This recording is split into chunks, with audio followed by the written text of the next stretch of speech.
الحمد للہ رب العالمین والصلاة والسلام علی سید المرسلین اما بعد فاعوذ باللہ من الشیطان الرجیم بسم اللہ الرحمن الرحیم۔ دین اسلام پر اس سے بڑا اور کوئی ظلم نہیں ہوگا کہ اہل بیت اطہار رضوان اللہ علیہم اجمعین کی محبت میں صحابہ کرام رضوان اللہ علیہم اجمعین کی معاذ اللہ بے ادبی کی جائے۔ اسلام کے اندر اس چیز کی کوئی گنجائش نہیں۔ بے شک اہل بیت اطہار رضی اللہ عنہم کی محبت عین ایمان ہے۔ جس شخص کے دل میں آل رسول رضوان اللہ علیہم اجمعین کی محبت نہیں، یقیناً وہ اہل سنت کے نزدیک مسلمان نہیں، وہ اسلام سے خارج اور جہنم کا ایندھن ہے۔ دل کے اہل بیت پاک رضی اللہ تعالیٰ عنہ کی محبت سے خالی ہونے کا مطلب دل کا اسلام، ایمان، قرآن اور نسبت مصطفیٰ صلی اللہ علیہ وسلم سے خالی ہونا ہے۔ جس طرح برادران اسلام اہل بیت اطہار رضی اللہ عنہم کا حضور اکرم صلی اللہ علیہ وسلم کی نسبت سے ایمان میں یہ درجہ ہے، اسی طرح صحابہ کرام رضی اللہ عنہم کا بھی حضور صلی اللہ علیہ وآلہ وسلم کی نسبت سے ایمان میں یہی درجہ ہے۔ لہذا جو شخص صحابہ کرام بشمول خلفائے راشدین رضی اللہ عنہم کی طرف کسی قسم کی ناپاکی منسوب کرتا ہے، خواہ وہ اہل بیت پاک رضی اللہ عنہم کی محبت کے نام پر کرے یا کسی اور حوالے سے، وہ شخص بھی مسلمان نہیں ہو سکتا۔ وہ صحابہ کرام، خلفائے راشدین یا ازواج مطہرات کا ہی منکر نہیں، بلکہ وہ منکر رسول صلی اللہ علیہ وسلم ہے۔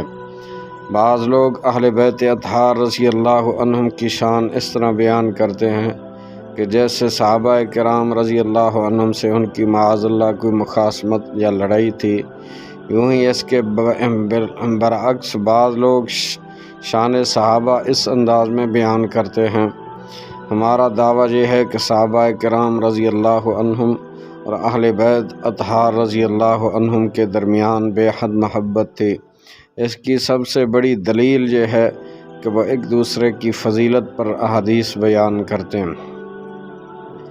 جب سیدہ عائشہ صدیقہ رضی اللہ عنہا سے پوچھا جاتا ہے کہ لوگوں میں سے رسول اللہ صلی اللہ علیہ وسلم کو سب سے زیادہ پیارا کون تھا، تو آپ فرماتی ہیں کہ حضرت فاطمہ رضی اللہ عنہا۔ پھر پوچھا جاتا ہے کہ مردوں میں سے کون زیادہ محبوب تھا، فرماتی ہیں ان کے شوہر یعنی حضرت علی رضی اللہ عنہ۔ صحیح ترمذی حدیث نمبر 3447، والحاکم فی المستدرک جلد 3 صفحہ نمبر 171۔ اسی طرح جب سیدہ فاطمہ رضی اللہ عنہا سے پوچھا جاتا ہے کہ لوگوں میں سے رسول اللہ صلی اللہ علیہ وآلہ وسلم کو سب سے زیادہ پیارا کون تھا، تو آپ فرماتی ہیں حضرت عائشہ رضی اللہ تعالی عنہا۔ پھر پوچھا جاتا کہ مردوں میں سے کون زیادہ محبوب تھا، تو آپ فرماتی ہیں ان کے والد حضرت ابو بکر رضی اللہ عنہ۔ صحیح بخاری جلد 2 صفحہ نمبر 519۔ برادران اسلام، اگر خدا نخواستہ ان کے درمیان کوئی مخاصمت یا رنجش ہوتی تو وہ ایسی حدیث بیان نہ کرتے۔ ایسی کئی حدیث مختلف کتب میں مذکور ہیں جو ان کی زبانی بیان کیے گئے۔ حضرت ابو بکر صدیق اور سیدنا حضرت علی رضی اللہ تعالیٰ عنہ کی آپس میں محبت۔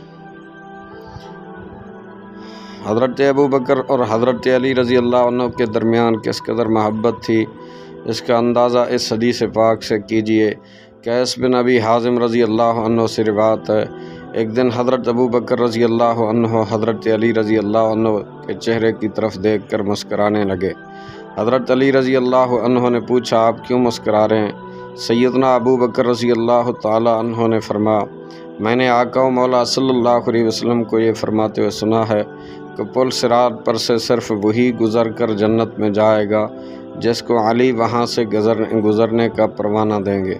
اس پر سیدنا علی رضی اللہ عنہ ہنسنے لگے اور فرمایا، ابو بکر آپ کو بشارت ہو، میرے آقا و مولا صلی اللہ علیہ وسلم نے یہ بھی فرمایا ہے، اے علی، پل صراط پر سے گزرنے کا پروانہ صرف اسی کو دینا جس کے دل میں میرے ابو بکر صدیق رضی اللہ تعالیٰ عنہ کی محبت ہو۔